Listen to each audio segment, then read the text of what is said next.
ডেভেলপারদের মনে একটা common question হচ্ছে যে ব্যাকএন্ড ডেভেলপমেন্ট মানে কি শুধু এপিআই বানানো? উত্তর হচ্ছে না। ব্যাকএন্ড ডেভেলপমেন্টের খুবই ক্রুশিয়াল একটা পার্ট হচ্ছে গিয়ে প্রজেক্টকে ওয়েল স্ট্রাকচার এবং অর্গানাইজড করা। আর সেই সূত্রেই আজকে আমি আপনাদেরকে ব্যাকএন্ড ডেভেলপমেন্টের খুবই পপুলার দুইটা প্যাটার্ন নিয়ে পরিচয় করাবো। একটি হচ্ছে এমভিসি প্যাটার্ন এবং আরেকটা হচ্ছে মডিউলার প্যাটার্ন। তো প্রথমেই আসা যাক এমভিসি প্যাটার্নে। এমভিসি মানে হলো মডেল, ভিউ, কন্ট্রোলার প্যাটার্ন। এখানে আপনার পুরো কোডকে তিনটা লেয়ারে ভাগ করা হবে, অর্থাৎ তিনটা ফোল্ডারে ভাগ করা হবে। প্রথমটি হচ্ছে মডেল। মডেলের কাজ হচ্ছে আপনার কোডের ডেটাবেস রিলেটেড যত কাজ আছে, ডেটাবেসের সাথে কমিউনিকেশন করা, ডেটা ম্যানেজ করা, সেই সমস্ত কাজ আপনার মডেলে হ্যান্ডেল করা হবে। এরপরে চলে আসবে ভিউ। ভিউ অর্থাৎ আপনার ব্রাউজারে ফ্রন্ট এন্ডে আপনি ইউজারকে কি দেখাতে চাচ্ছেন সেটা। আর কন্ট্রোলারের কাজ হচ্ছে মডেল আর ভিউ এর মধ্যে কমিউনিকেশন এস্টাবলিশ করা। ছোট থেকে মিডিয়াম স্কেল প্রজেক্টের জন্য এমভিসি প্যাটার্ন একটা পারফেক্ট।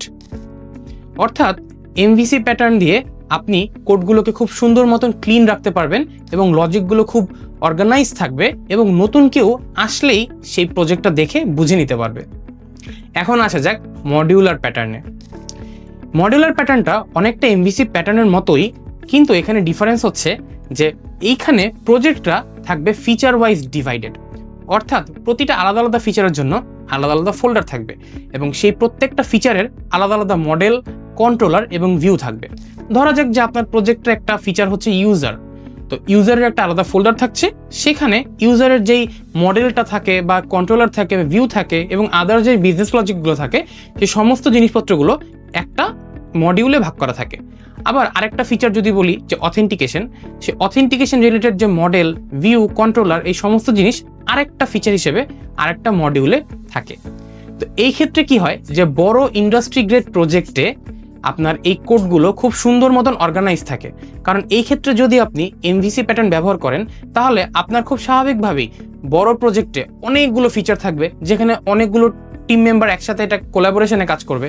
তখন এমভিসি প্যাটার্ন দিয়ে সেই প্রজেক্টটা মেনটেন করা একটু কষ্টসাধ্য হয়ে যায়। আর ঠিক এইখানেই মডুলার প্যাটার্ন আপনাকে খুব সুন্দর একটা সলিউশন এনে দিচ্ছে। তো তার মানে কখন আপনি কোনটা ব্যবহার করবেন? যদি আপনার প্রজেক্ট হয় ছোট থেকে মিডিয়াম স্কেল বা আপনার লার্নিং পারপাসে কোনো প্রজেক্ট হয়, তাহলে আপনি এমভিসি প্যাটার্ন ব্যবহার করতে পারেন। আর যদি আপনার প্রজেক্ট ইন্ডাস্ট্রি গ্রেড হয় বা ভবিষ্যতে কখনো সেই প্রজেক্টকে স্কেল করার চিন্তাভাবনা থাকে, তাহলে আপনার উচিত সেই ব্যাকএন্ড প্রজেক্টে মডিউলার প্যাটার্ন ব্যবহার করা।